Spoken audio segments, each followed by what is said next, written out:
అందరికీ నమస్తే అండి. షర్మిల గారు ఏమైనా మాట్లాడితే చంద్రబాబు గారు స్క్రిప్ట్ ఇచ్చి మాట్లాడించారు అంటారు.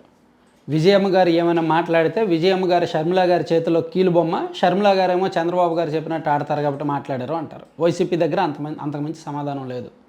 అనవసరంగా విజయమ్మ గారు, షర్మిల గారు అండ్ జగన్మోహన్ రెడ్డి గారి విషయాల్లో వైసీపీ నాయకులు కల్పించుకొని ఎక్కువ చేస్తున్నారు. అంటే షర్మిల గారిని రెచ్చగొడుతున్నారు. షర్మిల గారికి ఇంకేముంది, ఆల్రెడీ నష్టపోవడానికి చాలా నష్టపోయారు. కుటుంబం నుంచి బయటకు వచ్చేశారు. అన్నతో రాజకీయంగా విభేదాలు వచ్చాయి.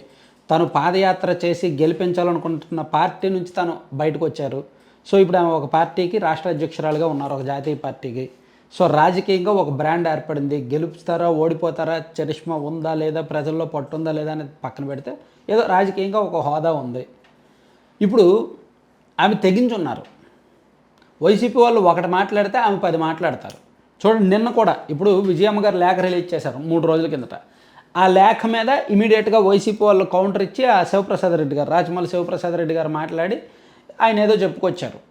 సో ఇమీడియట్గా కొంతమంది ఇంకా వేరే వైసీపీ నాయకులు కూడా విజయమ్మ గారికి కౌంటర్ ఇచ్చారు. విజయమ్మ గారు షర్మిల గారి తరపున మాట్లాడతారు, షర్మిల గారేమో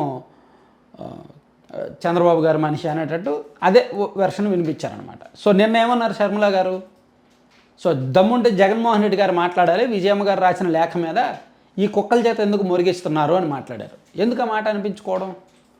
రాజశేఖర రెడ్డి గారి బిడ్డ చేత వైసీపీ నాయకులు ఎందుకు ఆ మాట అనిపించుకోవాలి? ఆమె ఖచ్చితంగా ఇప్పుడు కుక్కల చేత మురిగిస్తున్నారు అన్నారు. రేపు పొద్దున్న ఇంకో మాట అంటారు. ఎందుకు ఆ మాటలు అనిపించుకోవడం అని. విజయమ్మ గారు, షర్మిల గారు బయట వాళ్ళు కాదు. అది పూర్తిగా కుటుంబానికి సంబంధించిన అంతర్గత వ్యవహారం. సరే, బయటకు వచ్చింది, అంతర్గత వ్యవహారం కాస్త బయటకు వచ్చింది కాబట్టి అవకాశం ఉన్నంత వరకు అవతల జగన్మోహన్ రెడ్డి గారి వ్యతిరేక మీడియాల్లో వార్తలు రాస్తున్నారు. పని కట్టుకుని రాయట్లా. విజయమ్మ గారు లెటర్ రాశారు కాబట్టే ఆ లెటర్ను బేస్ చేసుకొని ఆ రోజు వార్తలు రాశారు. ఆ తర్వాత పని కట్టుకుని ఈనాడు, ఆంధ్రజ్యోతిలో ఈ ఫ్యామిలీకి సంబంధించిన అంతర్గత విషయాల్లో దూరలా. సో అక్కడ వైసీపీ నాయకులు కనుక ఆ లెటర్ కౌంటర్ ఇవ్వకపోతే అక్కడితో ఇష్యూ ముగిసేది. మళ్ళీ ఎప్పుడో కోర్టులో వాదనలు జరిగినప్పుడో, విచారణ జరిగినప్పుడో మళ్ళీ వార్తలుగా వచ్చేవి. కానీ ఆ లెటర్ మీద వైసీపీ వాళ్ళు కౌంటర్ ఇవ్వడం, ఇమీడియట్గా మళ్ళీ వార్త రావడం, సో దాంతో షర్మిల గారు స్పందించడం, ఇవన్నీ జరిగాయి. బుద్ధి లేని పని, బుద్ధి జ్ఞానం లేని పని వైసీపీ నాయకులు చేస్తున్నారు.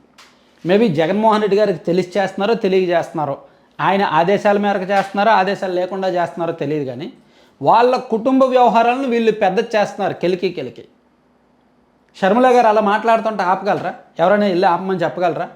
షర్మిలమ్మ, మీరు ఎక్కువ మాట్లాడుతున్నారు పార్టీ విషయంలో, పార్టీ నాయకులు మరీ కుక్కలు అంటున్నారు, మీరు వద్దమ్మా మాట్లాడొద్దామని ఎవరైనా చెప్తారా? చెప్తే ఆమె వింటారా? వినే పరిస్థితి లేదు. పోనీ విజయమ్మ గారిని ఏమైనా అడ్డుకోగలరా?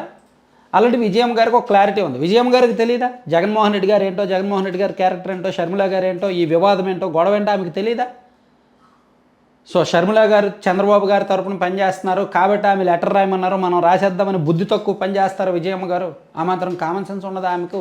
ఆమె వయసుకైనా జ్ఞానం, ఆమె వయసుకైనా గౌరవం ఇవ్వాలి కదా. సో ఆమె లెటర్ రాశారు, లెటర్ కూడా స్టాంప్తో రాశారు, నోటరీ చేయించి రిలీజ్ చేశారు. అంటే దానిలో ఉన్న 100% నిజాలు, దానికి నేను కట్టుబడి ఉంటాను అని చెప్పి నోటరీ చేయించి రిలీజ్ చేశారు. అంటే చట్టబద్ధమైన లేఖ అది. అంటే ఎంత కాన్ఫిడెంట్గా రాశారో చూడండి.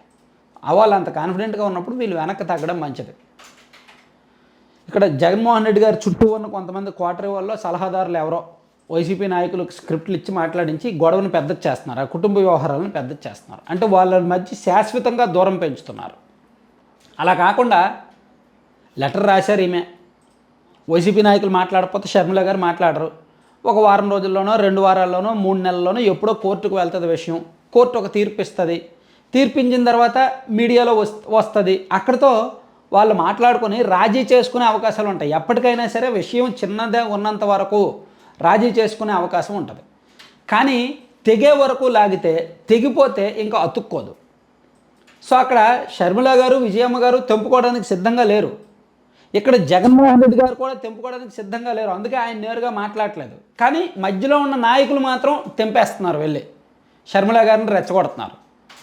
వీళ్ళ మధ్యలో కట్ చేస్తున్నారు, తెంపేస్తున్నారు. దానివల్ల ఎవరికి నష్టం? షర్మిల గారికి ఏమో నష్టం ఉండదు. ఆమె ఏమి 40% ఓట్ బ్యాంక్ ఉన్న లీడర్ ఏమీ కాదు, లేదా 20% ఓట్ బ్యాంక్ ఉన్న లీడర్ ఏమీ కాదు. ఆమె కేవలం రాజశేఖర రెడ్డి గారి కుమార్తె మాత్రమే. ఆమెకు పోయేది, చిరిగిపోయేది, నష్టపోయేది ఏమీ ఉండదు. కానీ ఇక్కడ ఈ పార్టీ నష్టపోద్ది, ఈ పార్టీకి ఒక వ్యవస్థ ఉంది, ఈ పార్టీకి ఒక ఓట్ బ్యాంక్ ఉంది, వీళ్ళు నష్టపోతారు. మహిళల్లో ఆలోచన మొదలవుద్ది, తల్లిని చెల్లిని గెంటేశాడు, ఇదిగో తల్లిని చెల్లిని కూడా వీళ్ళు నాయకుల చేత మాట్లాడిస్తున్నారు వీళ్ళు అని అనిపించుకుంటారు. సామాన్య మహిళలు, గ్రామీణ ప్రాంత మహిళలు కూడా వైఎస్ ఫ్యామిలీ అంటే ఎమోషనల్గా ఉండే మహిళలు కూడా ఆలోచించడం మొదలు పెడితే వైసీపీకి అది నష్టం. సో తెగే వరకు లాగితే నష్టపోయేది, ఒకవేళ తెగితే నష్టపోయేది వైసీపీయే తప్ప షర్మిల గారు కాదు అనే విషయాన్ని, ఆ సింపుల్ పాయింట్, ఆ ప్రాథమిక రాజకీయ సూత్రాన్ని వైసీపీ నాయకులు పట్టించుకుంటే మాట్లాడడం మానేస్తే మంచిది. లేకపోతే మాత్రం చాలా ఇబ్బంది వైసీపీకి. అందరూ చెప్తున్నారు కదా, నష్టపోయేది ఆ పార్టీనే. జగన్మోహన్ రెడ్డి గారు అంటే దమ్ముంటే రెస్పాండ్ అవ్వండి అంటున్నారు కదా, జగన్మోహన్ రెడ్డి గారు రెస్పాండ్ అవ్వరు. ఏమైనా చెప్పాలంటే కోర్టుకు చెప్తారు, కోర్టు తీర్పు ఇస్తుంది. ఒకవేళ కోర్టు తీర్పు విజయమ్మ గారికి అనుకూలంగా వచ్చింది అనుకోండి, అప్పుడు జగన్మోహన్ రెడ్డి గారికి దెబ్బ. ఇప్పుడు మాట్లాడిన వాళ్ళందరూ సైలెంట్ అయిపోతారు. కోర్టు తీర్పు జగన్మోహన్ రెడ్డి గారికి అనుకూలంగా వచ్చింది అనుకోండి, సో అప్పుడు ఆయన మాట్లాడతారు. అప్పుడు వరకు వీళ్ళు సైలెంట్గా ఉండడం మంచిది. Thank you. సో కంటెంట్ చివరి వరకు చూసిన ప్రతి ఒక్కరికి ధన్యవాదాలండి. కంటెంట్కి సంబంధం లేకుండా స్క్రీన్ మీద ఒక యాడ్ చూస్తున్నారు కదా, laddupallam.com అని. సో వీలైతే ఆ సైట్ విజిట్ చేయండి, లేదా 9997839994 నెంబర్కి వాట్సాప్లో మెసేజ్ పెట్టి మీకు ఏం కావాలో ఆర్డర్ చేసుకోండి. వీళ్ళ దగ్గర ఉన్న మెనూ కానీ, ప్రోడక్ట్స్ కానీ, క్వాలిటీ కానీ, ప్యాకింగ్ కానీ, డెలివరీ సిస్టమ్ కానీ అంతా బాగుంది, పాజిటివ్ రివ్యూస్ వస్తున్నాయి. సో వీళ్ళు మిల్లెట్స్తోనూ, డ్రై ఫ్రూట్స్తోనూ, సీడ్స్, నట్స్ వాటితో లడ్డూలు చేస్తారు, హాట్ స్నాక్స్ చేస్తారు, రకరకాల పౌడర్స్ చేస్తారు, అండ్ కారపొళ్ళు చేస్తారు. సో మీరు ఒకసారి ఆ సైట్ విజిట్ చేయండి.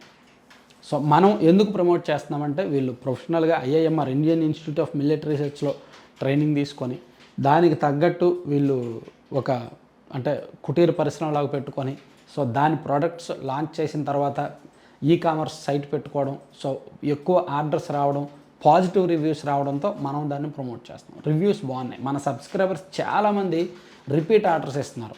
ఈవెన్ కొంతమంది కార్పొరేట్ కంపెనీలు అండ్ కొంతమంది పెళ్లి టైంలో కూడా, శుభకార్యాలకు కూడా వాళ్ళ దగ్గర ఆర్డర్ చేస్తున్నారు. కార్పొరేట్ కంపెనీలు ఎంప్లాయీస్కి గిఫ్ట్గా ఇవ్వడానికి ఆర్డర్ చేస్తున్నారు. సో బాగుంది కాబట్టి మనం ప్రమోట్ చేస్తాం అనమాట. వీలైతే మీరు కూడా సైట్ విజిట్ చేసి ప్రోడక్ట్స్ ఏమున్నాయో చూసి ఆర్డర్ పెట్టుకోవచ్చు. 2 తెలుగు రాష్ట్రాలకు ఫ్రీ షిప్పింగ్ ఉంది, అండ్ బల్క్ ఆర్డర్స్ అయితే కొంత డిస్కౌంట్ కూడా ఉంటుంది. Thank you.